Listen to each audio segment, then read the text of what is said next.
Hello, fellow modelers. This is part 2 of my continuing and conclusion of my Wespe model build to build a German armored train.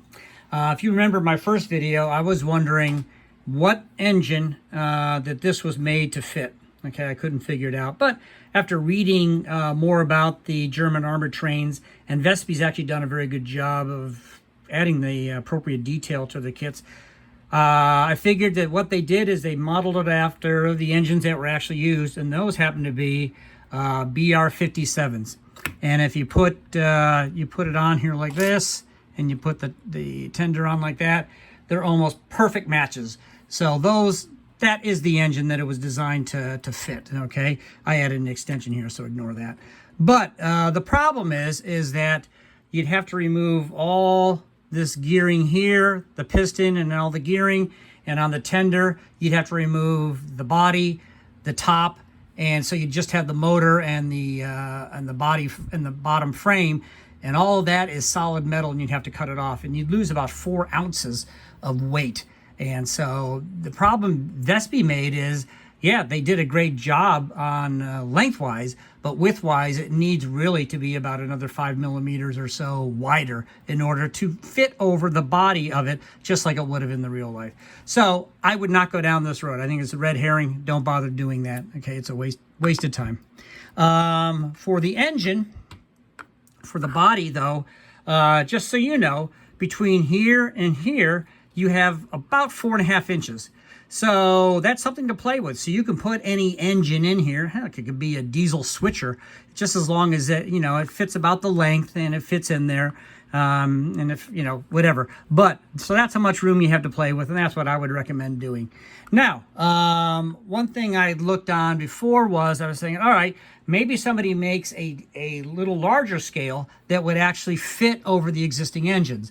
And I went to Matador Models, and they advertise that they can do it. They build their stuff in 176 scale, which isn't that out of place. I have an 00 gauge engine that doesn't look that bad. However, this is the tender that they sell, and they say that's in 176 scale. There is no way that is 176. That is closer to 172nd. Now, it would be fine for the British model railroaders because they're in 00 scale, but that would look so out of place, so I wouldn't do it. Armageddon also makes a train in 76 or 72nd scale. Again, geared for the British modelers. It would not work on a US train set.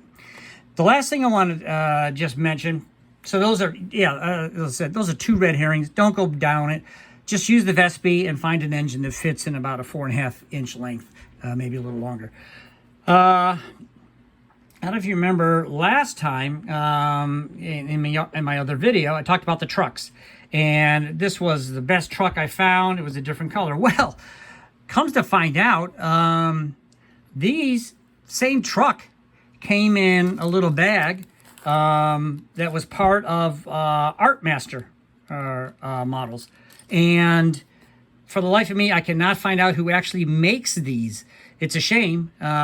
So it wasn't just Wespe that makes it. Somebody actually makes these, and they're selling them to other companies. So I wish we could find out who, but it's not that big a deal.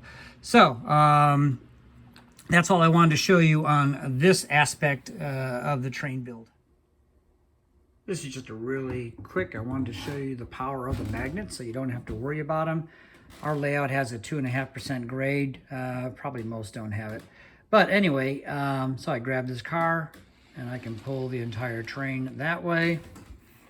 And if I go to the back and grab this car, I can pull the entire train.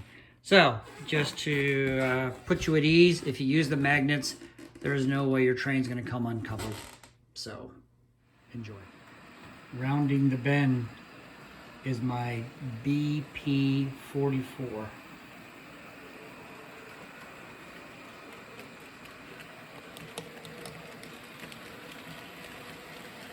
I think it came out pretty good. I hope the video has helped anyone who may want to build one in the future.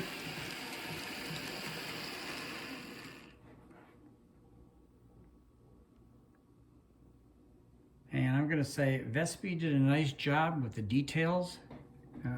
Just real quick, you notice they show all the gun ports. They have all the detail that was really on these vehicles. So these cars, they did a nice job. So I hope you all enjoyed the videos, and I hope they helped you out. And who knows, maybe we'll see more of these built. Until then, saying goodbye from the CB&W Railroad in Grafton, Virginia.